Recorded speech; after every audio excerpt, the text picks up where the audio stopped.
ನಾವು ಒಟ್ಟಾರೆ ಹೇಳುವಂಥದ್ದು, ಒಬ್ಬ ನಮ್ಮ ಭಾರತೀಯ ಜನತಾ ಪಾರ್ಟಿಯ ಶಾಸಕರು ತಾವೊಬ್ಬರೇ ಸ್ವಚ್ಛತೆಯಿಂದ ಇರುವಂಥವರು, ಉಳಿದವರೆಲ್ಲ ಬೇರೆ ಬೇರೆ ಅನ್ನುವಂಥ ದೃಷ್ಟಿಯಲ್ಲಿ ಎಲ್ಲಿ ಹೋಗ್ತಾರೆ ಅಲ್ಲೆಲ್ಲ ನಮ್ಮ ಪಕ್ಷದ ಹಿರಿಯರ ಮತ್ತು ಶಾಸಕರ, ಲೋಕಸಭಾ ಸದಸ್ಯರ, ಸಚಿವರ ಬಗ್ಗೆ ಕೀಳು ಮಟ್ಟದಾಗಿ ಮಾತಾಡುವಂಥ ಸಂಪ್ರದಾಯವನ್ನು ಹಾಕ್ಕೊಂಡು ಬಂದಿದ್ದಾರೆ. ಭಾಳ ಸ್ಪಷ್ಟವಾಗಿ ಹೇಳುವಂಥದ್ದು, ಇಲ್ಲಿವರೆಗೆ ಒಬ್ಬ ಆಡಳಿತ ಪಕ್ಷದಲ್ಲಿರುವಂಥವರು, ಪಕ್ಷದ ನಮ್ಮ ನಾಯಕರ ಬಗ್ಗೆ ಅಭಿಮಾನ ಇರುವಂಥವರು ಬೇರೆ ಪಕ್ಷದಲ್ಲಿರುವಂಥವರ ಅವರು ತಪ್ಪು ದಾರಿಗೆ ಬಂದಾಗ, ನ್ಯಾಯಯುತವಾಗಿ ನಡ್ಕೊಳ್ಳದೇ ಇದ್ದಾಗ ಧ್ವನಿ ಎತ್ತುವಂಥದ್ದು ವಿರೋಧ ಪಕ್ಷದಲ್ಲಿದ್ದಂಥವರು ಮತ್ತು ಆಡಳಿತ ಪಕ್ಷದಲ್ಲಿದ್ದಾಗ ಒಂದು ಒಳ್ಳೆಯ ಅಭಿವೃದ್ಧಿ ಕೆಲಸಗಳನ್ನು ಮಾಡುವಂಥದ್ದು ನಮ್ಮ ಕರ್ತವ್ಯ, ನಮ್ಮ ಜವಾಬ್ದಾರಿ. ಅದನ್ನೆಲ್ಲ ಬಿಟ್ಟು ಕಳೆದ ಈ ಚುನಾವಣೆಯ ಹಿನ್ನೆಲೆಯಲ್ಲಿ ಅವರು ನಡೆದು ಬಂದ ದಾರಿ, ನಾನು ಅಟಲ್ ಬಿಹಾರಿ ವಾಜಪೇಯಿ ಅವರ ಸರ್ಕಾರದಲ್ಲಿ ಮಂತ್ರಿ ಆಗಿದ್ದೆ, ನಾನು ಎಲ್ಲರಿಗಿಂತ ಮೊದಲೇ ಆಗಿದ್ದೆ, ಅದಾಗಿದ್ದೆ, ಇದಾಗಿದ್ದೆ ಅನ್ನುವಂಥದ್ದನ್ನು ಎಲ್ಲಿ ಹೋದಲ್ಲಿ ಬಂದಲ್ಲಿ ಕಳೆದ 20 ವರ್ಷದಿಂದ ಅದನ್ನೇ ಹೇಳ್ಕೊತ ಬಂದಿದ್ದಾರೆ. ನಿಜ, ಅದು ಬೇರೆದವರ ತ್ಯಾಗದಿಂದ ಆ ಸ್ಥಾನ ಸಿಕ್ಕಿದೆ ಅನ್ನುವಂಥದ್ದನ್ನು ಅವ್ರು ಮರಿಬಾರ್ದು. ವಿಜಯ ಸಂಕೇಶ್ವರ್ ಅವರ ಪಕ್ಷದಲ್ಲಿದ್ದಾಗ ನನ್ನ ಕೆಲಸದ ಒತ್ತಡದಿಂದ ಬೇರೆದವ್ರು ಮಾಡಿ ಅನ್ನುವಂಥದ್ದನ್ನು ಅವತ್ತಿನ ನಮ್ಮ ರಾಜ್ಯದ ಅಧ್ಯಕ್ಷರಾಗಿರುವಂಥ ಬಸವರಾಜ ಪಾಟೀಲ್ ಸೇಡಮ್ ಅವರು, ಆಯಿತು ವಿಜಯ ಸಂಕೇಶ್ವರ್ ಸೀನಿಯರ್ ಇದ್ದಾರೆ, ಅವರು ತಾವಾಗಲೇ ಬೇಡ ಅಂದಾಗ ಆ ಸ್ಥಾನ ದೊರೆತಿರುವಂಥದ್ದು ಮತ್ತು ಅಟಲ್ ಬಿಹಾರಿ ವಾಜಪೇಯಿ ಅವ್ರ ಜೊತೆ ಕೆಲಸ ಮಾಡುವಂಥ ಸೌಭಾಗ್ಯವನ್ನು ತಂದು ಕೊಟ್ಟಿರುವಂಥದ್ದು, ನಾವು ಅದಕ್ಕೊಂದು ಅಭಿಮಾನವನ್ನು ವ್ಯಕ್ತಪಡಿಸ್ತೀವಿ. ಆದರೆ ಕೇವಲ 10 ತಿಂಗಳ ಅವಧಿಯಲ್ಲಿ ಒಂದು ಟೆಕ್ಸ್ಟೈಲ್ ಸಚಿವರಾಗಿ, ಒಂದು MOS ರೈಲ್ವೆ ಆಗಿ 10 ತಿಂಗಳಕ್ಕೇ ಮುಗೀತು. ಯಾಕೆ ಮುಗೀತು? ಒಳ್ಳೆಯ ಆಡಳಿತವನ್ನು ಕೊಡದೇ ಇರೋದ್ರ ಸಲುವಾಗಿ ಅವ್ರ ಮುಂದೆ ಕಂಟಿನ್ಯೂ ಆಗದೇ ಇರುವಂಥದ್ದು ಇಡೀ ರಾಜ್ಯಕ್ಕೆ, ದೇಶಕ್ಕೆ ಗೊತ್ತಿರುವಂಥದ್ದು. ನಾವು ಹೇಳ್ತಾ ಇರುವಂಥದ್ದು, ಈ ಪಕ್ಷ ನಿಷ್ಠೆ, ನಾ ಪಕ್ಷಕ್ಕಾಗಿ ಸರ್ವಸ್ವವನ್ನು ಕೊಡ್ತೀನಿ ಅನ್ನುವಂಥವ್ರು ತಮಗೆಲ್ಲ ನೆನಪಿರ್ಬೋದು. ಒಂದು ಅಣ್ವಸ್ತ್ರದ ಬಗ್ಗೆ ಒಂದು ವೋಟಿಂಗನ್ನು ಕ್ಯಾಬಿನೆಟ್ದಲ್ಲಿ, ಪಾರ್ಲಿಮೆಂಟ್ದಲ್ಲಿ ಬಂದಾಗ ನಮ್ಮ ಪಕ್ಷದಲ್ಲಿರುವಂಥ ಹಿರಿಯರಾದ ಮಂಜುನಾಥ್ ಕೊಣ್ಣೂರು ಅವರು ಇರ್ಬೋದು, ಅಥವಾ ಹಿಂದಿನ ಅವತ್ತಿನ MP ಆಗಿರುವಂಥ ಸಾಂಗ್ಲಿಯನ್ನವರಾಗಿರ್ಬೋದು, ಅಥವಾ ಹಿಂದಿನ ಲೋಕಸಭೆ ಸದಸ್ಯರು ಅವತ್ತಿನ ದಿವಸದಲ್ಲಿರುವಂಥ ಮಾರ್ಗ್ರೆಟ್ ಅಳ್ವಾ ಅವರಾಗಿರ್ಬೋದು, ಅವರೆಲ್ಲ ಅವತ್ತು ಪಕ್ಷವನ್ನು ಬಿಟ್ಟು ಯಾವ ಕಾರಣಕ್ಕೆ ಹೋದರೂ ಏನಾಯಿತು ಅನ್ನುವಂಥ ಇತಿಹಾಸ ತಮ್ಮೆಲ್ಲರಿಗೂ ಗೊತ್ತಿರುವಂಥದ್ದು. ಅದೇ ಸಂದರ್ಭದಲ್ಲಿನೇ ಇವತ್ತಿನ ನಮ್ಮ ಶಾಸಕರು ಒಂದು ಕಾಲ ಹೊರಗಡೆ ಇಟ್ಟು ಅವತ್ತೇ ಪಕ್ಷವನ್ನು ಬಿಟ್ಟು ಕಾಂಗ್ರೆಸ್ ಸೇರುವಂಥ ಎಲ್ಲ ಕೆಲಸಗಳನ್ನು ಮಾಡಿದರು. ಅವತ್ತಿನ ನಮ್ಮ ಪಕ್ಷದ ಹಿರಿಯರು, ಕೇಂದ್ರ ಸಚಿವರಾಗಿರುವಂಥ ದಿವಂಗತ ಅನಂತಕುಮಾರ್ ಅವರು ಭಾಳಷ್ಟು ಅವರಿಗೆ ಕನ್ವಿನ್ಸ್ ಮಾಡಿ ಅವ್ರ ಡಿಮಾಂಡ್ಗಳನ್ನೆಲ್ಲ ಫುಲ್ಫಿಲ್ ಮಾಡಿ ಪಕ್ಷದಲ್ಲಿ ಇಟ್ಕೊಳ್ಳುವಂಥ ಕೆಲಸಗಳನ್ನಾಯಿತು. ಅವತ್ತೇ ಅವ್ರು ಒಂದು ಕಾಲು ಹೊರಗಡೆ ಇಟ್ಟು ಹೋಗಿರುವಂಥದ್ದು. ಅದಾದ ನಂತರ ಮತ್ತೆ ಬರುವಂಥ ದಿವಸದಲ್ಲಿ ಭಾರತೀಯ ಜನತಾ ಪಾರ್ಟಿಯನ್ನು ಬಿಟ್ಟು ಜನತಾದಳಕ್ಕೆ ಸೇರಿ ಅಲ್ಲಿ ಜನರಲ್ ಸೆಕ್ರೆಟರಿ ಆಗಿ ನಮ್ಮ ಪಕ್ಷದ ಮುಖಂಡರಿಗೆ ಮತ್ತು ಎಲ್ಲ ಹಿರಿಯರಿಗೆ, ಪಕ್ಷ ಸಂಘಟನೆ ಮಾಡಿರುವಂಥವ್ರಿಗೆ, ಯಾರು ಅವರಿಗೆ ಕೇಂದ್ರದಲ್ಲಿ ಮಂತ್ರಿಯನ್ನು ಮಾಡಿದ್ರು ಅವರಿಗೂ ಸಹಿತ ಅನ್ಪಾರ್ಲಿಮೆಂಟರಿ ವರ್ಡ್, ಕೊನೆಯ ಶಬ್ದಗಳನ್ನು ಬಳಸಿರುವಂಥದ್ದು ಇವತ್ತಿಗೂ ಸಹಿತ ನಮ್ಮ ರಾಜ್ಯದ ಜನತೆ ಮರೆತಿಲ್ಲ. ಅಂಥ ಸಂದರ್ಭದಲ್ಲಿ ಬಂದಾಗೂ ಸಹಿತ ನಾನು ಹಿಂದೂ ಹುಲಿ, ನಾನೇ ಒಬ್ಬನೇ ಶ್ರೇಷ್ಠ ಅನ್ನುವಂಥದ್ದನ್ನು ಮಾತಾಡ್ತಿರುವಂಥವ್ರು ಅವತ್ತು ನಮ್ಮ ಪಕ್ಷವನ್ನು ಬಿಟ್ಟು ಜನತಾದಳಕ್ಕೆ ಹೋದಾಗ ಅವರು ಸಹಿತ ಮುಸ್ಲಿಂ ಟೋಪಿಯನ್ನು ಧರಿಸಿ ನಮಾಜ್ಗೆ ಹೋಗಿ ಏನೆಲ್ಲ ಮಾಡಿರುವಂಥದ್ದು BJPಯ ಎಲ್ಲ ಕಾರ್ಯಕರ್ತರಿಗೂ ಮತ್ತು ವಿಜಯಪುರದ ಜನತೆಗೆ, ಪ್ರತಿಯೊಂದು ಗ್ರಾಮೀಣ ಮಟ್ಟದಲ್ಲಿರುವಂಥ ಕಟ್ಟಕಡೆ ಮನುಷ್ಯನಿಗೂ ಗೊತ್ತಿರುವಂಥದ್ದು. ದಳಕ್ಕೆ ಹೋದಾಗ ಅವ್ರು ನಾವು ಏನೂ ಇಲ್ಲ ಅನ್ನೋಂಥದ್ದು ಇವತ್ತೇನು ಡ್ರಾಮಾ ಮಾಡ್ತಾ ಇದ್ದಾರೆ, ಅವತ್ತಿನ ದಿವಸದಲ್ಲೇ ಅದನ್ನೆಲ್ಲ ತೋರಿಸ್ಕೊಟ್ಟಿರುವಂಥದ್ದು ಭಾಳ ಸ್ಪಷ್ಟವಾಗಿ ಅದು ಗೊತ್ತಾಗ್ತಾ ಇದೆ. ನಾನು ಹೇಳ್ತೇನೆ, ಹೌದು ನೀವು ನಾಯಕರಂದ ತಕ್ಷಣ ನೀವು ಯಾವ ರೀತಿ ಗೆದ್ದಿರಿ ಅನ್ನುವಂಥದ್ದು ಇಡೀ ಜಿಲ್ಲೆಗೆ ಗೊತ್ತಿದೆ, ರಾಜ್ಯಕ್ಕೆ ಗೊತ್ತಿದೆ. ಇವತ್ತಿನ ಇಲ್ಲಿ ಪರಿಸ್ಥಿತಿ ಏನಿದೆ, ಕಾಂಗ್ರೆಸ್ಸಿಂದ ಯಾರಿದ್ರು, ದಳದಿಂದ ಯಾರಿದ್ರು, BJPಯಿಂದ ಯಾರಿದ್ರು, ಅವತ್ತು ಗೆಲ್ಲಲಿಕ್ಕೆ ಏನು ನಿನಗೆ ಸಹಕಾರ ಆಯಿತು ಅನ್ನೋಂಥದ್ದು ಎಲ್ಲರಿಗೂ ಗೊತ್ತಿದೆ. ಓಕೆ, ನಮ್ಮ ಪಕ್ಷದಿಂದ ಒಬ್ಬರಾದ್ರೂ ಗೆದ್ದಾರೆ, ನಾನು ಅದಕ್ಕೆ ಅಭಿನಂದನೆ ಸಲ್ಲಿಸ್ತೇನೆ. ಆದರೆ ಇನ್ನು ಉಳಿದಿರುವಂಥ 7 ಜನ ಯಾಕೆ ಸೋತರು? ಆ 7 ಜನ ಸೋಲಿಕ್ಕೆ ನಿಮ್ಮ ಪಾತ್ರ ಏನು? ನಾನು ನೇರವಾಗಿ ಆಪಾದನೆ ಮಾಡ್ತೇನೆ, ಇವರು 7 ಜನ ಸೋಲಿಕ್ಕೆ ನೀವೇ ಕಾರಣ. ನೀವೊಬ್ಬರು ನಿಮ್ಮ ಜಿಲ್ಲೆಯಲ್ಲಿರುವಂಥ ಒಬ್ಬ ಶಾಸಕನನ್ನು ಗೆಲ್ಲಿಸ್ಲಿಕ್ಕೆ ಆಗದೇ ಇರುವಂಥವ್ರು ನಿಮಗೆ ಹೆಲಿಕಾಪ್ಟರ್ ಕೊಟ್ಟು ನಿಮ್ಮ ಬೇರೆ ಬೇರೆ ಕಡೆ ಅಡ್ಡಾಡಿಸಿ ಅದರೊಳಗೆ ಎಷ್ಟು ಫಲಿತಾಂಶ ಬಂದಿದೆ ಅನ್ನುವಂಥದ್ದನ್ನು ನಮ್ಮ ರಾಜ್ಯದ ಜನತೆಗೆ ಮತ್ತು ನಮ್ಮ ವಿಜಯಪುರ ಜಿಲ್ಲೆಗೆ ಹೇಳಬೇಕು. ಮತ್ತೊಬ್ಬರಿಗೆ ಡ್ರಾಮಾ ಮಾಡ್ಕೊಂಡು ನಾಟಕ ಮಾಡ್ಕೊಂಡು ಮತ್ತೊಬ್ಬರ ಬಗ್ಗೆ ನೀವು ಕೆಸರು ಹಚ್ಚುವಂಥ ಕೆಲಸಗಳನ್ನು ಮಾಡ್ತಾ ಇದ್ದೀರಿ. ನೀವು ನಾಯಕರಾದಂಥವ್ರು ನಿಮ್ಮ ಅಕ್ಕಪಕ್ಕ ಜಿಲ್ಲೆ, ಸ್ವತಃ ನಿಮ್ಮ ಸ್ವಂತ ಜಿಲ್ಲೆ ಎಷ್ಟು ಜನರನ್ನು ಗೆಲ್ಲಿಸಿರಿ ಅದನ್ನು ನೀವು ಹೇಳಬೇಕು. ಅದು ಭಾಳ ಮುಖ್ಯವಾಗಿರುವಂಥದ್ದು. ಅದರ ಜೊತೆಗೇ ನಮ್ಮ ಪಕ್ಷದ ಮುಖಂಡರಾಗಿರುವಂಥ ಯಡಿಯೂರಪ್ಪನವರು, ಅನಂತಕುಮಾರ್ ಅವರು ಮತ್ತು ಸಾಕಷ್ಟು ಜನ ಹಿರಿಯರಾಗಿರುವಂಥ ಈಶ್ವರಪ್ಪನವರು ಅವರೆಲ್ಲರಿಗೂ ಸಹಿತ ನಮ್ಮ ಪಕ್ಷದಲ್ಲಿ ಇದ್ದುಕೊಂಡು ಬಾಯಿಗೆ ಬಂದಂಗೆಲ್ಲ ಮಾತಾಡಿರುವಂಥದ್ದಕ್ಕೆ ಉದಾಹರಣೆ ಇದೆ. ಯಡಿಯೂರಪ್ಪನವ್ರ ಬಗ್ಗೆ, ಶೋಭಾನ್ ಬಗ್ಗೆ ಮಾತಾಡಿರುವಂಥದ್ದು ಒಂದೊಂದು ದಿವಸ ಒಂದೊಂದು ಸಲ ಅಲ್ಲ, 100 ಬಾರಿ. ಅದೇ ಸಲ ನಮ್ಮ ಜಗದೀಶ್ ಶೆಟ್ಟರ್ ಅವರಿಗೆ ಮತ್ತು ಪ್ರಹ್ಲಾದ್ ಜೋಶಿ ಅವರಿಗೆ ಶೆಟ್ಟಿ ಭಟ್ರು ಅನ್ನುವಂಥದ್ದು ಮಾತಾಡಿರುವಂಥದ್ದು 100 ಬಾರಿ. ನಂತರ ಸೋಮಣ್ಣ ಅವ್ರ ಬಗ್ಗೆ ಮಾತಾಡಿರುವಂಥದ್ದು ಎಲ್ಲ ಕಡೆ ಸ್ಟೇಟ್ ನ್ಯೂಸ್ ಮತ್ತು ವೈರಲ್ ಆಗಿರುವಂಥದ್ದು ತಮಗೆಲ್ಲ ಗೊತ್ತಿದೆ. ಅದರ ಜೊತೆಗೇ ವಿಜಯ ಸಂಕೇಶ್ವರ್ ಅವರು ನಮ್ಮ ಪಕ್ಷದ ಮುಖಂಡರು, ಅವ್ರ ಜೊತೆಗೇನು ಇಲ್ಲ ಸಲ್ಲದ ಆಪಾದನೆ ಮತ್ತು ಅನ್ಪಾರ್ಲಿಮೆಂಟರಿ ವರ್ಡನ್ನು ಯೂಸ್ ಮಾಡಿದಾಗ ಅವ್ರಿಗೆ ಕೋರ್ಟಿಗೆ ಹೋಗಿ ಹೈಕೋರ್ಟ್ಗೆ ಹಾಕಿದಾಗ 4-5 ವರ್ಷಗಟ್ಟಲೆ ಅದು ಕೋರ್ಟ್ದಲ್ಲಿ ನಡೆದು ಅದಕ್ಕೆ ಕ್ಷಮಾ ಕೇಳಿ ಅವರಿಂದ ಕೋರ್ಟಿಂದ ಒಂದು ಇತ್ಯರ್ಥವನ್ನು ಪಡಿಸ್ಕೊಂಡು ಹೊರಗಡೆ ಬಂದಿರುವಂಥದ್ದು ತಮಗೆಲ್ಲ ಗೊತ್ತಿದೆ. ವಿಜಯ ಸಂಕೇಶ್ವರ್ ಅಂತ ಒಬ್ಬ ಉದ್ಯಮಿ, ನಮ್ಮ ಪಕ್ಷದ ಹಿರಿಯರು, ಅವ್ರ ಸಹಿತ ಮಾತಾಡಿ ಕೋರ್ಟ್ಗೆ ಹೋದಲ್ಲಿ 5-5 ವರ್ಷಗಳೇ ನಡೆದಿರುವಂಥದ್ದು. ಅದ್ರ ಜೊತೆಗೇ ಯಾವ ಸಮಾಜಕ್ಕೆ ಮಾತಾಡೋದು ಬಿಟ್ಟಿದ್ದಾರೆ, ಎಲ್ಲ ಸಮಾಜಕ್ಕೂ ಸಹಿತ ತಿಂಗಳಾಗಿ ಮಾತಾಡುವಂಥದ್ದು, ಕೀಳ್ಮಟ್ಟದಲ್ಲಿ ಮಾತಾಡುವಂಥದ್ದು, ಅವ್ರ ಜೊತೆ ಮಾತಾಡೋದು. ನಮ್ಮಲ್ಲಿ ಗ್ರಾಮೀಣ ಪ್ರದೇಶದಲ್ಲಿ ಅಂತ ಹೇಳ್ತಾರೆ, ಮಂದ್ಯ ಒದಿದು ಸಂಧ್ಯಾ ಕಾಲು ಹಿಡ್ಕೊಳ್ಳೋದು ಅಂತ. ಇವರೆಲ್ಲ ಮಾತಾಡಿದರು. ಈ ಚುನಾವಣೆ ನಡೆದಾಗ ಎಲ್ಲ ಸಮಾಜದ ಹಿರಿಯರ ಹತ್ರ ಹೋಗಿ ಅವ್ರಿಗೆ ಕಾಲು ಬಿದ್ದು ಮಾತಾಡಿರುವಂಥದ್ದನ್ನು ನಾನು ಭಾಳ ಸ್ಪಷ್ಟವಾಗಿ ನಾನು ಹೇಳ್ತೇನೆ, ಸಂದರ್ಭ ಬಂದಾಗ ಅದನ್ನು ಪ್ರೂವ್ ಮಾಡ್ತೇನೆ. ಮಂದಿಯಲ್ಲಿ ಬೈದು ಯಾರೂ ಇರಲಾರ್ದ ಕಾಲು ಹಿಡ್ಕೊಳ್ಳೋದು. ನಮ್ಮ ವಿಜಯಪುರ ಜನ ದೊಡ್ಡ ಜನ ಅನ್ನುವಂಥದ್ದಕ್ಕೆ ಇದು ಸಾಕ್ಷಿ. ಆಯ್ತು ಬಿಡಪ್ಪ, ನಮ್ಮ ಒಬ್ಬ ಹಿಂದೂ ಇದ್ದಾನೆ ಮಾಡೋಣ ಅಂತ ಓಟ್ ಹಾಕೊಂಡು ಅನ್ನೋದು ಸರಿ ಎಲ್ಲನೂ ಮರೆತು ಮತ್ತೆ ಓಟ್ ಹಾಕಿದ ತಕ್ಷಣವೇ ಈ ಮತ್ತೆ ನಾಟಕದ ಕಂಪನಿ ಇದು ಪ್ರಾರಂಭ ಆಗಿದೆ. ಇದು ನಾವೆಲ್ಲ ಎಂದೂ ಮರೀಲಿಕ್ಕೆ ಆಗದಿರುವಂಥದ್ದು. ಅದ್ರ ಜೊತೆಗೆ ನೀವು ಇಷ್ಟೊಂದು ಕರೆಕ್ಟಾಗಿ ಮಾಡ್ತಿದ್ದೀರ ಅಂದರೆ ಯಾಕೆ ಕೇಂದ್ರದಲ್ಲಿ ನಿಮ್ಮನ್ನು ಪೂರ್ಣಾವಧಿಗೆ ಮಾಡಲಿಲ್ಲ? ನಂತರ ಇಲ್ಲಿರುವಂಥದ್ದು ನಮ್ಮ ವಿಜಯಪುರ ಜಿಲ್ಲೆಯಲ್ಲಿರುವಂಥ 700 ಜನರ ಬಗ್ಗೆ ನೀವು ಮಾಡಿರುವಂಥದ್ದು. ಇನ್ನೊಂದು ಭಾಳ ಮುಖ್ಯವಾಗಿ ಸರ್ ನಾವು ನೆನಪಿಟ್ಕೋಬೇಕು, 1,000 ಕೋಟಿ ರೂಪಾಯಿ ಕೊಟ್ಟರೆ ಮುಖ್ಯಮಂತ್ರಿಯನ್ನು ಮಾಡ್ತಾರೆ BJP ರಾಜ್ಯ ಮತ್ತು ರಾಷ್ಟ್ರೀಯ ನಾಯಕರು. 2,500 ಕೋಟಿ ಕೊಟ್ಟರೆ ಒಂದು ಮಂತ್ರಿ ಮಾಡಲಿಕ್ಕೆ 100 ಕೋಟಿ ಕೊಡಬೇಕು. ಒಂದು ಯಾವ ನಿಗಮದ ಅಧ್ಯಕ್ಷ ಕೊಡಬೇಕಂತಂದ್ರೆ 10ರಿಂದ 25 ಕೊಡಬೇಕು ಅನ್ನುವಂಥ ಆಪಾದನೆಯನ್ನು ನೇರವಾಗಿ ರಾಜ್ಯದ ಮತ್ತು ರಾಷ್ಟ್ರೀಯ ನಾಯಕರ ಬಗ್ಗೆ ಮಾತಾಡ್ತಿರ್ಬೇಕಂತಂದ್ರೆ ಈ ಪಕ್ಷದ ಡ್ಯಾಮೇಜ್ ಆಗ್ತಾ ಇರುವಂಥದ್ದು ಬೇರೆ ಪಕ್ಷದವ್ರಿಗಿಂತಲೂ ಹೆಚ್ಚು ಈ ಪುಣ್ಯಾತ್ಮನಿಂದ ಅನ್ನುವಂಥದ್ದು ಭಾಳ ಸ್ಪಷ್ಟ ಆಗ್ತದೆ. ಅದನ್ನು 1 ಸಲ 2 ಸಲ ಬಾಯಿ ತಪ್ಪಂದಿನ ಅನ್ನುವಂಥದ್ದಲ್ಲ, 100 ಬಾರಿ 2,500 ಕೊಟ್ಟವ್ರಿಗೆ ಮುಖ್ಯಮಂತ್ರಿ, 100 ಕೋಟಿ ಕೊಟ್ಟವ್ರಿಗೆ ಮಂತ್ರಿ, 10ರಿಂದ 25 ಕೋಟಿ ಕೊಟ್ಟಂಥವ್ರಿಗೆ ಈ ನಿಗಮಗಳು ಕೊಡ್ತಾರೆ ಅನ್ನುವಂಥ ಒಂದು ಆಪಾದನೆಗಳನ್ನು ಮಾಡಿ ಮತ್ತು ಎಷ್ಟು ನಿಷ್ಠಾವಂತ ನಮ್ಮ ಪಕ್ಷಕ್ಕೆ ಇವನು ಅನ್ನುವಂಥದ್ದನ್ನು ನಾವು ವಿಚಾರ ಮಾಡಬೇಕಾಗತ್ತೆ ಇವತ್ತಿನ ದಿವಸದಲ್ಲಿ. ಅದರ ಜೊತೆಗೆ ಸರ್, ಒಂದು 2A ಮೀಸಲಾತಿ ಸಲುವಾಗಿ ನಾವು ಹೋರಾಟವನ್ನು ಮಾಡಿದ್ದೀವಿ. ನಾನು ಮತ್ತು CC ಪಾಟೀಲ್ರು, ಶಂಕರ್ ಪಾಟೀಲ್, ಮುನೇನಕೊಪ್ಪ ಅವರು ಅಧಿಕಾರದಲ್ಲಿದ್ದೀವಿ. ಅಧಿಕಾರದಲ್ಲಿದ್ದಾಗ ನಾವು ಅವ್ರ ಜೊತೆಗೆ ಪಾದಯಾತ್ರೆ ಮಾಡೋದಾಗಲಿ ಹೋರಾಟ ಮಾಡೋದಾಗಲಿ ಆಗೋದಿಲ್ಲ. ನಾವೆಲ್ಲ ನಮ್ಮ ಪಕ್ಷದ ಹಿರಿಯರಿಗೆ, ಯಡಿಯೂರಪ್ಪನವರು, ಬೊಮ್ಮಾಯಿ ಅವರು, ಪರಿವಾರದ ಹಿರಿಯರ ಜೊತೆ ಎಲ್ಲ ಕನ್ವಿನ್ಸ್ ಮಾಡಿ 2A ಬೇಡುವಂಥ ಅಲ್ಲಿರುವಂಥ ಎಲ್ಲ ಫೆಸಿಲಿಟೀಸ್ಗಳನ್ನು ನಾವು 2D ಮಾಡಿಕೊಡುವಂಥ ಪ್ರಾಮಾಣಿಕ ಪ್ರಯತ್ನವನ್ನು ಮಾಡಿ ಅದನ್ನು ಯಶಸ್ವಿ ಮಾಡಿದ್ದೀವಿ. ಅವತ್ತು ಕಾಂಗ್ರೆಸ್ಸಿನವ್ರ ಜೊತೆಗೆ ಇವ್ರು ಕೈ ಜೋಡಿಸಿ ಆಡಳಿತ ಪಕ್ಷದಲ್ಲಿ ಇದ್ಕೊಂಡು ನಾವು 3 ತಿಂಗಳ ಸಮಯ ಕೊಡಿ ಅಂತ ಹೇಳಿ ನಮ್ಮ ಪಕ್ಷದ ಮತ್ತು ಸಚಿವರು ಕ್ಯಾಬಿನೆಟ್ದಲ್ಲಿ ವಿನಂತಿಯನ್ನು ಮಾಡಿದರೂ ಸಹಿತ ಅದಕ್ಕೆ ಒಪ್ಪಲಾರ್ದೇನೆ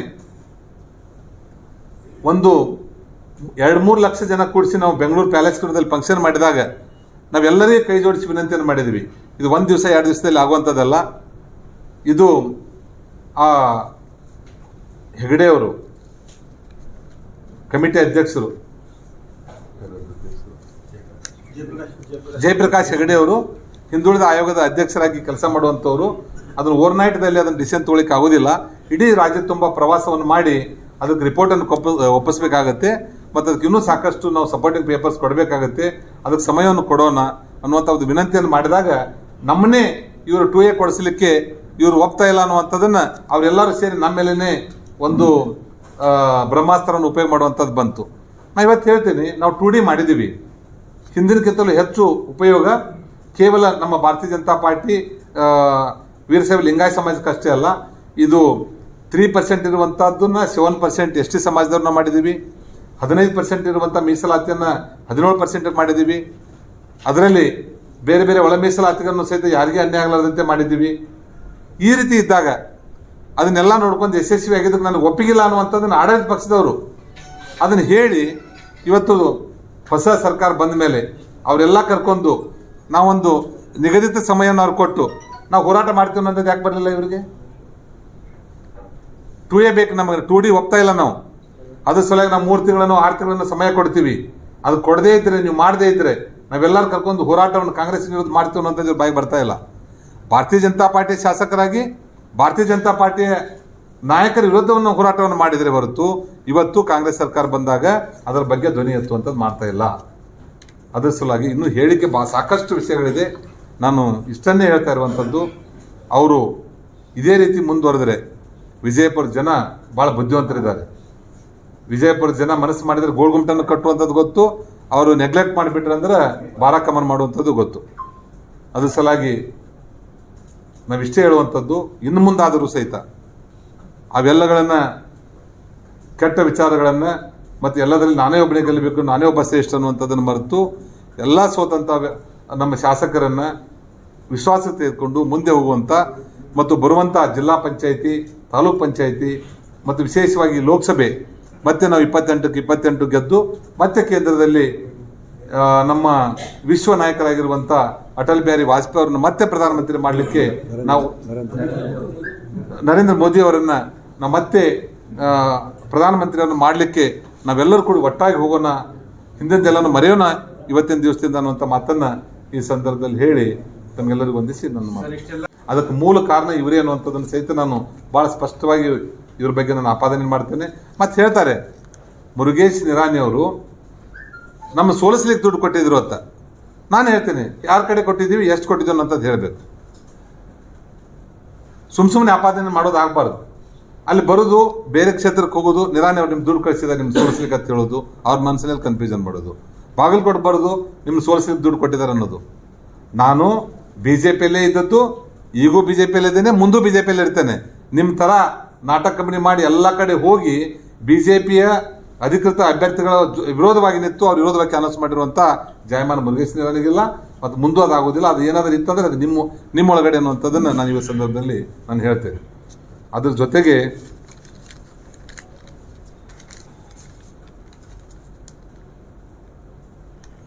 ಎರಡು 2012ರಲ್ಲಿ ನಾನು ಕೈಗಾರಿಕಾ ಸಚಿವನಾಗಿದ್ದೆ. ಆ ಸಂದರ್ಭದಲ್ಲಿ ವಿಜಯಪುರ ಜಿಲ್ಲೆ, ತುಮಕೂರು ನನಗೆ ಉಸ್ತುವಾರಿ ಜಿಲ್ಲೆಗಳನ್ನು ಕೊಟ್ಟಿದ್ದರು.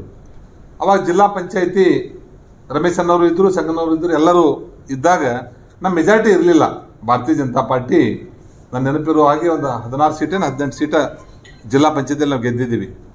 3 ಸೀಟು JDS ಇತ್ತು, 22 ಸೀಟು ಕಾಂಗ್ರೆಸ್ಸಲ್ಲಿತ್ತು. ಎಲ್ಲ ಪತ್ರಕರ್ತ ಸ್ನೇಹಿತರು ಹೇಳಿದರು, ಉಸ್ತುವಾರಿ ಸಚಿವರು ಜಿಲ್ಲಾ ಪಂಚಾಯತಿ ಅಧ್ಯಕ್ಷ ಉಪಾಧ್ಯಕ್ಷನ ಆರಿಸಲಿಕ್ಕೆ ಬಂದಿದ್ದಾರೆ, ಅವ್ರಿಗೆ ಮುಖಭಂಗ ಆಗುವಂಥದ್ದು ನಿಶ್ಚಿತ ಆಯ್ತು.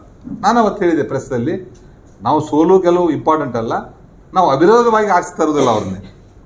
ನಮ್ಮ ಕ್ಯಾಂಡಿಡೇಟ್ ಹಾಕ್ತೀವಿ, ನಮ್ಮ ಸಂಖ್ಯೆ ಕಡಿಮೆ ಇದೆ, ಆದರೆ ನಾವು ವಿರೋಧವಾಗಿ ಮಾಡಲಾರ್ದೇ ನಮ್ಮಷ್ಟು ಓಟ್ ಅದು ನಮಗೆ ಬೀಳತ್ತೇಳಿ ಬಂದಾಗ ನಾವು ಎಲ್ಲರಿಗೆ ಕನ್ವಿನ್ಸ್ ಮಾಡಿ ಅಧ್ಯಕ್ಷ ಉಪಾಧ್ಯಕ್ಷನ ಮಾಡಿರುವಂಥದ್ದು ಭಾರತೀಯ ಜನತಾ ಪಾರ್ಟಿ. ನಮ್ಮ ಮೆಜಾರಿಟಿ ಇರದೇ ಇದ್ದರೂ ಸಹಿತ ಅವತ್ತು 2012ರಲ್ಲಿ ಅಧ್ಯಕ್ಷ ಉಪಾಧ್ಯಕ್ಷ ಭಾರತೀಯ ಜನತಾ ಪಾರ್ಟಿಯವ್ರ ಮೆಜಾರಿಟಿ ಇರಲಾರ್ದು ನಾನು ಮಾಡಿ ತೋರಿಸಿದೆ. ಅಂಥದ್ದು ನಿಮ್ಮ ಆವೇಶದಲ್ಲಿ ಒಂದೇನಾದರೂ ಘಟನೆ ಇರಬೇಕಲ್ಲ. ನಾವು ಇಷ್ಟೆಲ್ಲ ಇದ್ರೂ ಸಹಿತ ನಮ್ಮ ಸಂಖ್ಯೆ ಕಮ್ಮಿ ಇತ್ತು, ನನ್ನ ಶಕ್ತಿ ಜಾಸ್ತಿ ಇದೆ, ನಾನು ವಿಜಯಪುರ ಜಿಲ್ಲೆಯಲ್ಲಿ ಸಾಧ್ಯನೇ ಇಲ್ಲ ನಾವು ಅಧ್ಯಕ್ಷ ಮಾಡಲಿಕ್ಕೆ ಅನ್ನುವಂಥ ಸಂದರ್ಭದಲ್ಲಿ ನೀವು ಎಷ್ಟು ಸಂದರ್ಭದಲ್ಲಿ ಇಂಥದನ್ನು ಅಧ್ಯಕ್ಷ ಉಪಾಧ್ಯಕ್ಷನ ಭಾರತೀಯ ಜನತಾ ಪಾರ್ಟಿಯವರು ಮಾಡಿದಿರಿ. ಅದರ ಜೊತೆಗೆ ಇವತ್ತು ಮಹಾನಗರ ಪಾಲಿಕೆಯಲ್ಲಿ 4 ವರ್ಷಗಳಿಂದ ನೀವು ಅಧ್ಯಕ್ಷರು ಉಪಾಧ್ಯಕ್ಷರನ್ನು ಮಾಡಲಿಲ್ಲ. ಯಾಕೆ? ಅಧ್ಯಕ್ಷ ಉಪಾಧ್ಯಕ್ಷ ಆಗಿ ಅಲ್ಲೊಂದು ಆಡಳಿತ ಮಂಡಳಿ ಬಾಡಿ ಬಂದರೆ ಅಲ್ಲೆಲ್ಲ ಕೆಲಸಗಳನ್ನು ಅವ್ರು ಮಾಡ್ತಾರೆ, ನನಗೆ ಅದರಲ್ಲಿ ಏನೂ ಸಿಗೋದಿಲ್ಲ ಅನ್ನೋದು ಸಲಗಲ್ಲ ನೀವು ಬಿಟ್ಟಿರುವಂಥದ್ದು. ಮಾಡಬೇಕಾಗಿತ್ತಲ್ಲ, ನಮ್ಮದೇ ಸರ್ಕಾರ ಇತ್ತು. ಮಹಾನಗರ ಪಾಲಿಕೆಯನ್ನು ನಿಮ್ಮ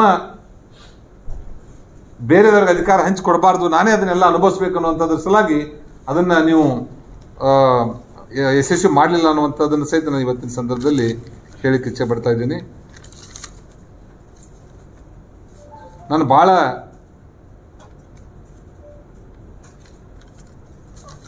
ನಿಯತಿನ ಮನುಷ್ಯ ಅನ್ನೋಂಥದ್ದನ್ನು ಹೇಳ್ತೀರಿ, ನಾನು ಕರೆಕ್ಟ್ ಅನ್ನೋಂಥದ್ದು ಹೇಳ್ತೀರಿ. ಎಲ್ಲ ಅಧಿಕಾರಿಗಳಿಗೆ ಬೇರೆ ಬೇರೆದವ್ರು ಬಂದು ಏನೇ ಕೊಡದಿದ್ರು ಆ ಗೋಶಾಲೆ ತಂದು ಕೊಡಿ ಮತ್ತೊಂದು ಪ್ಲೇಸ್ನೇ ತಂದು ಕೊಡಿ ಅನ್ನೋಂಥದ್ದು ಮಾತಾಡ್ತಿದ್ರಲ್ಲ ಅಧಿಕಾರಿಗಳು. ಎಲ್ಲರ ಕಡೆ ಅಲ್ಲಿ ಮುಟ್ಟುವಂಥ ಕೆಲಸಗಳನ್ನು ಅವ್ರು ಮಾಡಿದ್ದಾರೆ.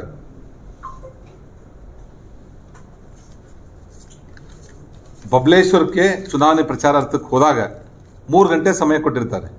ಇವ್ರು ಹೋಗಿರುವಂಥದ್ದು 7 ಗಂಟೆಗೆ. 7 ಗಂಟೆಗೆ ಹೋಗಿ ನಮ್ಮ ಭಾರತೀಯ ಜನತಾ ಪಾರ್ಟಿ ಅಭ್ಯರ್ಥಿಯನ್ನು ಗೆಲ್ಲಿಸಬೇಕು, ರಾಜ್ಯದ ಮುಖ್ಯಮಂತ್ರಿಗಳ ಮತ್ತು ನಮ್ಮ ಪಕ್ಷದ ಸಾಧನೆಗಳನ್ನು, ಕೇಂದ್ರದ ಸಾಧನೆಗಳನ್ನು ಹೇಳಬೇಕಾಗಿತ್ತು. ಏನೂ ಹೇಳಾರ್ದೇ ಬರೀ ತಮ್ಮ ವೈಯಕ್ತಿಕವಾಗಿರುವಂಥದ್ದನ್ನು ಹೇಳಿ ಯಾರಿಗೆ ಓಟ್ ಹಾಕಬೇಕು ಅನ್ನುವಂಥದ್ದನ್ನು ಹೇಳಾರ್ದೇ ಎದ್ದು ಬಂದಿರುವಂಥದ್ದು ಅವರು ಭಾಳ ಸ್ಪಷ್ಟವಾಗಿ ಅವ್ರದ್ದು ಒಳಗಡೆ ಮನಸ್ಸಲ್ಲಿ ಏನಿದೆ ಅನ್ನುವಂಥದ್ದು ಗೊತ್ತಾಗ್ತದೆ. ಹೋದಾಗ 2 ಬಾರಿ ಡುಮಕ್ಕಂದರು. ಇವತ್ತಿನ ಎಸ್ ಪಾಟೀಲ್ ನಡಳ್ಳಿ ಅವ್ರ ಎದುರುಗಡೆ ನಿಂತಾಗ 1000-2000 ಅಲ್ಲ 25,000 ಮತಗಳ ಅಂತರದಿಂದ ಸೋತರು. ಇಲ್ಲಿ ವಿಜಯಪುರ ಜಿಲ್ಲೆಗೂ ಸಹಿತ ದಳದಿಂದ ನಿಂತಾಗ ಹೀನಾಯವಾಗಿ ಸೋತರು. ಇನ್ನೊಂದು BL ಪಾಟೀಲ್ ಅಂತ ಕುದುರೆ ಸಾಲೋಟಿಗೆ ಹಿರಿಯ ನಮ್ಮ ಪಕ್ಷದ ಮುಖಂಡರು, ಪಾರ್ಲಿಮೆಂಟ್ ಟಿಕೆಟ್ ಇವರು ಕೇಳಿದ್ರು, ಅವರು ಕೇಳಿದ್ರು. ಅವಾಗ ಹಿರಿಯರಿದ್ದಾರೆ ಅನ್ನುವಂಥದ್ರ ಸಲುವಾಗಿ ನಮ್ಮ ರಾಜ್ಯ ಮತ್ತು ರಾಷ್ಟ್ರೀಯ ನಾಯಕರು ಅವ್ರು ಕೊಟ್ಟಾಗ ಅವರಿಗೆ ವಿರೋಧವಾಗಿ ಕೆಲಸ ಮಾಡಿ ಅವ್ರನ್ನ ಸೋಲಿಸಿ ರಿಸಲ್ಟ್ ಬಂದಾಗ ಸ್ವೀಟ್ ಹಂಚಿ ಒಂದು ಹರ್ಷೋದ್ಧಾರ ಒಂದು ವ್ಯಕ್ತಪಡಿಸಿರುವಂಥದ್ದು ತಮಗೆಲ್ಲ ಗೊತ್ತಿರುವಂಥ ವಿಷಯ ಅನ್ನೋಂಥದ್ದು ಹೇಳ್ತೇನೆ. ಈ ರೀತಿ ಪಕ್ಷಕ್ಕೆ ದ್ರೋಹ ಮಾಡುವಂಥ ಕೆಲಸ ಇವತ್ತು ನಿನ್ನೆದೆಲ್ಲ ಕಂಟಿನ್ಯೂಸ್ ಆಗಿ ಅದು ನಡೀತಾ ಇದೆ ಅನ್ನುವಂಥ ಮಾತನ್ನು ನಾನು ಹೇಳಿಕ್ಕೆ ಇಚ್ಛೆ ಪಡ್ತಾ ಇದ್ದೀನಿ. ಇದ್ರ ಜೊತೆಗೇ ಸನ್ಮಾನ್ಯ ಮುಖ್ಯಮಂತ್ರಿಗಳು ಅವರಿಗೆ ಬ್ಲ್ಯಾಕ್ ಮೇಲ್ ಮಾಡುವಂಥ ತಂತ್ರ ಇವ್ರು ಮಾಡ್ಕೊತ ಬಂದಿದ್ದಾರೆ. ನೋಡಿ, ನಮ್ಮ ಪಂಚಮಸಾಲಿ ಸಮಾಜ ನಿಮ್ಮಲ್ಲಿ ನಿಮ್ಮ ಶಿಗ್ಗಾಂವ್ ಕ್ಷೇತ್ರದಲ್ಲಿ 45,000ರಿಂದ 50,000 ಜನ ಇದ್ದಾರೆ. ನಾವು ಮನಸ್ಸು ಮಾಡಿದರೆ ನಾವು ವಿರೋಧವಾಗಿ ಓಟ್ ಹಾಕಿಸಿ ನಿಮ್ಮನ್ನ ಡುಮುಕ್ ಮಾಡಿಸ್ತೇವೆ ಅನ್ನೋಂಥದ್ದನ್ನು ಓಪನ್ ಆಗಿ ಪ್ರೆಸ್ ಮೀಟ್ ಮಾಡಿ ಮತ್ತು ಸ್ಪೀಚ್ದಲ್ಲಿ ಮಾಡಿ ಮಾತಾಡಿರುವಂಥದ್ದು. ಇದು ಬ್ಲ್ಯಾಕ್ ಮೇಲ್ ಕುತಂತ್ರ. ಅವ್ರ ಜೋಡಿ ಬ್ಲ್ಯಾಕ್ ಮೇಲ್ ಮಾಡಿ ಅವರು ತಮ್ಮ ಕೆಲಸವನ್ನು ಸಾಧನೆ ಮಾಡುವಂಥದ್ದನ್ನು ಇಲ್ಲಿ ಮಾಡ್ಕೋತ ಬಂದಿರುವಂಥದ್ದನ್ನು ನಾನು ನೆನಪು ಮಾಡಿಕೊಡ್ಲಿಕ್ಕೆ ಇಚ್ಛೆ ಪಡ್ತೇನೆ. ಇದ್ರ ಜೋಡಿ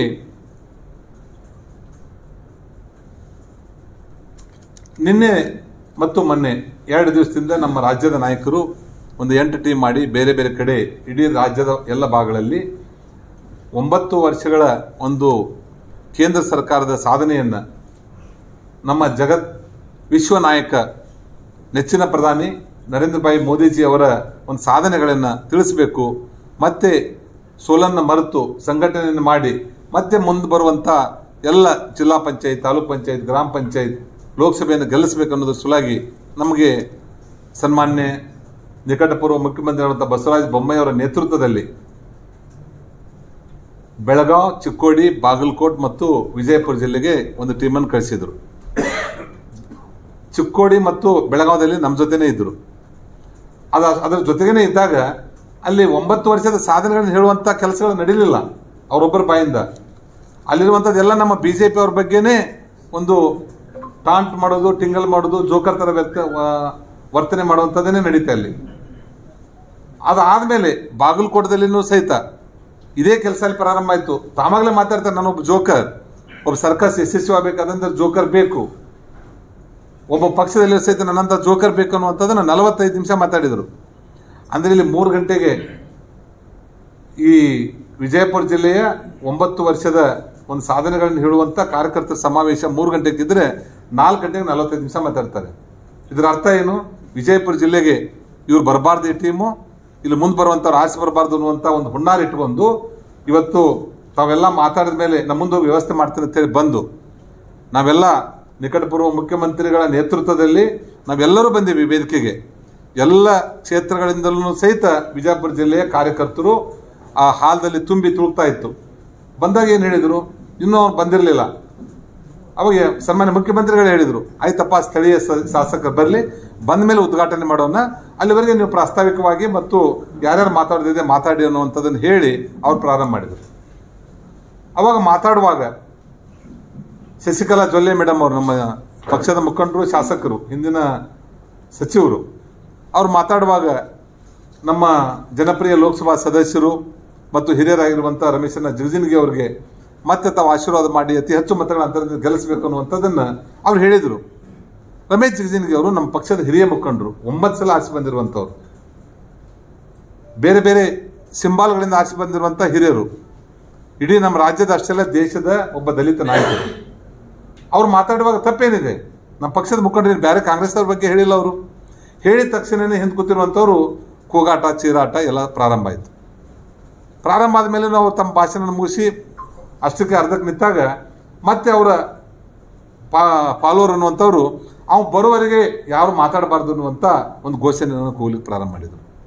ನಾನು ಹೇಳ್ತೇನೆ, 3 ಬೆಳಗಾವಿ, ಚಿಕ್ಕೋಡಿ ಮತ್ತು ಬಾಗಲಕೋಟದಲ್ಲಿ ಅತ್ಯಂತ ಶಾಂತಿಯುತವಾಗಿ ನಡೆದು ಇಲ್ಲಿ ನಾವು ಬಂದಿದ್ದೀವಿ. ನೀನು ಬಂದು ಸ್ವಾಗತ ಮಾಡಬೇಕು, ನಮ್ಮನ್ನೆಲ್ಲ ಅಲ್ಲ. ಮುಖ್ಯಮಂತ್ರಿ ಅಟ್ಲೀಸ್ಟ್ ನಿಕಟಪೂರ್ವ ಮುಖ್ಯಮಂತ್ರಿಗಳನ್ನು ಮಾತಾಡಿ ಏನು ಮಾಡಬೇಕು ಅನ್ನುವಂಥದ್ದನ್ನು ಸ್ವತಂತ್ರವ್ರು ಎಲ್ಲರೂ ಬಂದಿದ್ದಾರೆ. ಅಲ್ಲಿ ಸಂಗಣ್ಣ ಬೆಳ್ಳುಬ್ಬಿ ಅವ್ರು ಇರ್ಬೋದು, ವಿಜಯಗೌಡ ಇರ್ಬೋದು, ಕಾಶಿಗೌಡ ಇರ್ಬೋದು, ES ಪಾಟೀಲ್ ನಡಳಿ ಅವ್ರು ಇರ್ಬೋದು, ರಮೇಶ್ ಬೂಸನೂರ್ ಅವ್ರು ಇರ್ಬೋದು, ನಮ್ಮ ಗೌಡ್ರು ಇರ್ಬೋದು, ಎಲ್ಲರೂ ಬಂದಿದ್ದಾರೆ, ಸೋಮನಗೌಡರು. ಎಲ್ಲರೂ ಬಂದಾಗ ಆ ನೋವನ್ನು ಮರೆತು ಇಷ್ಟಕ್ಕೇನೆ ಆಗಬಾರ್ದು, ಇನ್ನು ಮುಂದಿನ ಹೊಸ ಚುನಾವಣೆಗಳನ್ನು ನಾವು ಗೆಲ್ಲಬೇಕು ಅನ್ನುವಂಥ ನೋವನ್ನು ಮರೆತು ಅಲ್ಲಿ ಬಂದಾಗ ನಡೆದಿದ್ದ ಘಟನೆ ಏನು? ಅವ್ರ ಕಾರ್ಯಕರ್ತರಿಂದ ಅವ್ನು ಬರಲಾರ್ದೇ ಫಂಕ್ಷನ್ ನಡೆಸಬಾರ್ದು.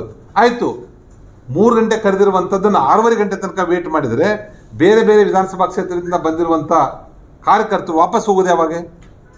ಎಲ್ಲಿವರೆಗೆ ಒಬ್ಬ ತಾಳ್ಮೆ ಇರ್ತದೆ ಅಲ್ಲೆಲ್ಲ ಥರ ನೋಡುವಂಥದ್ದು? ಅದ್ರ ಸಲುವಾಗಿ ಅಷ್ಟೆಲ್ಲ ಆದಮೇಲೆ ನೀವು ಕೆಲಸನೇ ಪ್ರಾರಂಭ ಇದನ್ನು ಸಭೆ ಮುಂದುವರಿಸಬಾರ್ದು ಅಂತಂದಾಗ ನಾವೇ ಹೊರಗಡೆ ಬಂದೀವಿ. ಇದು ನಡೆದಿರುವಂಥದ್ದು. ಅದ್ರ ಸಲುವಾಗಿ ನಾನು ಇಷ್ಟೇ ಹೇಳುವಂಥದ್ದು, ಇಲ್ಲಿವರೆಗೆ ಮಾಡ್ತಾ ಇರುವಂಥದ್ದು ಪಕ್ಷ ವಿರೋಧಿ ಚಟುವಟಿಕೆ. ನಮ್ಮ ಪಕ್ಷದ ಮುಖಂಡರನ್ನೇ ಮಾತಾಡ್ತಿರುವಂಥದ್ದು, ಪಕ್ಷದ ಮುಖಂಡರಿಗೇ ಮಾತಾಡ್ತಾ ಇರುವಂಥದ್ದು, ಎಲ್ಲ ಸಾಕ್ಷಿಗಳಿರುವಂಥದ್ದು. ಅದರ ಸಲುವಾಗಿ ನಾನು ಭಾಳ ಸ್ಪಷ್ಟವಾಗಿ ಹೇಳಿಕ್ಕೆ ಇಚ್ಛೆ ಪಡ್ತಾ ಇದ್ದೇನೆ, ಇದು ಸರಿ ಹೋಗ್ತಾ ಇಲ್ಲ. ಮತ್ತು ಬೇರೆದರ ಜೊತೆಗೆ ಭಾರತೀಯ ಜನತಾ ಪಾರ್ಟಿಯ ಸದಸ್ಯರನ್ನು ಗೆಲ್ಲಿಸೋದನ್ನು ಬಿಟ್ಟು ಬೇರೆ ಪಕ್ಷದವ್ರ ಜೊತೆಗೆ ಒಳ ಒಪ್ಪಂದ ಮಾಡಿ ಚುನಾವಣೆ ನಡೆದಿರುವಂಥ ಸಂದರ್ಭದಲ್ಲಿ ಅವ್ರ ಜೊತೆಗೆ ಪಾರ್ಟಿ ಮಾಡುವಂಥದ್ದು, ವಿಷಯಗಳನ್ನು ಹಂಚ್ಕೊಳ್ಳುವಂಥದ್ದು ಎಷ್ಟರ ಮಟ್ಟಿಗೆ ಸರಿ? ನೀವೊಬ್ಬರು ನಾಯಕರಾದಂಥವ್ರು ನಿಮ್ಮ ಜಿಲ್ಲೆಯಲ್ಲಿನೂ ಗೆಲ್ಲಿಸಲಿಲ್ಲ, ಬೇರೆ ಕಡೆ ಪ್ರವಾಸಕ್ಕೋದಲ್ಲಿನೂ ಗೆಲ್ಲಿಸಲಿಲ್ಲ. ಅಟ್ಲೀಸ್ಟ್ ಅವ್ರ ಪಾಡಿಗೆ ಅವ್ರು ಬಿಟ್ಟಿದ್ರು, ಅವರಾದ್ರೂ ಗೆಲ್ತಿದ್ರು. ಅಲ್ಲಿ ಸಹಿತ ನೀವು ಕಲ್ಲು ಹಾಕುವಂಥ ಕೆಲಸಗಳನ್ನು ಇವತ್ತು ಇಲ್ಲಿ ವಿಜಯಪುರದಲ್ಲಿ ತಾವು ಮಾಡಿದ್ದೀರಿ. ಅದು ಜನ ಸಹನೆ ಮಾಡೋದಿಲ್ಲ. ಈಗಾಗಲೇ ನೀವು ಮಾಡಿರುವಂಥ ಪಾಪದ ಕೆಲಸ ಅದು ತುಂಬಿ ಬಂದಿದೆ. ಇನ್ನು ಮುಂದೆ ಬರುವಂಥ ದಿವಸದಲ್ಲಿ ಎಲ್ಲರೂ ಎಚ್ಚೆತ್ಕೊಂಡಿದ್ದಾರೆ. ನಾವೇನು ಒಬ್ಬರು ನಾಯಕರಿದ್ದಾರೆ, ಇವರು ಬಿಜಾಪುರದ ಹೆಸರು ತರ್ತಾರೆ, ಅಕ್ಕಣ ಜಿಲ್ಲೆ ಹೆಸರು ತರ್ತಾರೆ ಅನ್ನುವಂಥದ್ದು ನಮ್ಮ ಮನಸ್ಸಲ್ಲಿ ಏನಿತ್ತು ಅದೆಲ್ಲನೂ ದೂರ ಆಗಿದೆ.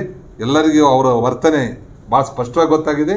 ನಾವು ಇನ್ನು ಮುಂದೆ ಬರುವಂಥ 28 ಲೋಕಸಭಾ ಕ್ಷೇತ್ರದಲ್ಲಿ 28ಕ್ಕೆ 28 ನಾವು ಗೆಲ್ಲಿಸಬೇಕನ್ನುವಂಥ ಒಂದು ಪ್ರಮಾಣವನ್ನು ಮಾಡೋದ್ರ ಮುಖಾಂತರ ಬರುವಂಥ ವಿಧಾನಸಭೆಯಲ್ಲಿ, ಯಾಕಂದರೆ ಈಗಿರುವಂಥ ಚುನಾವಣೆ ಗೆದ್ದಿರುವಂಥ ಈ ಕಾಂಗ್ರೆಸ್ ಪಾರ್ಟಿ ಏನು 5 ಗ್ಯಾರಂಟಿಗಳನ್ನು ಹೇಳಿದ್ದಾರೆ, ಅದ್ರ ಜೊತೆಗೇನೆ ಇನ್ನೂ ಅವ್ರು ಅನೌನ್ಸ್ ಮಾಡಿರುವಂಥ ಭಾಷಣದಲ್ಲಿ ಹೇಳಿರುವಂಥ ಇನ್ನೂ ಸಾಕಷ್ಟು ಗ್ಯಾರಂಟಿಗಳನ್ನು ಮಾಡಬೇಕು.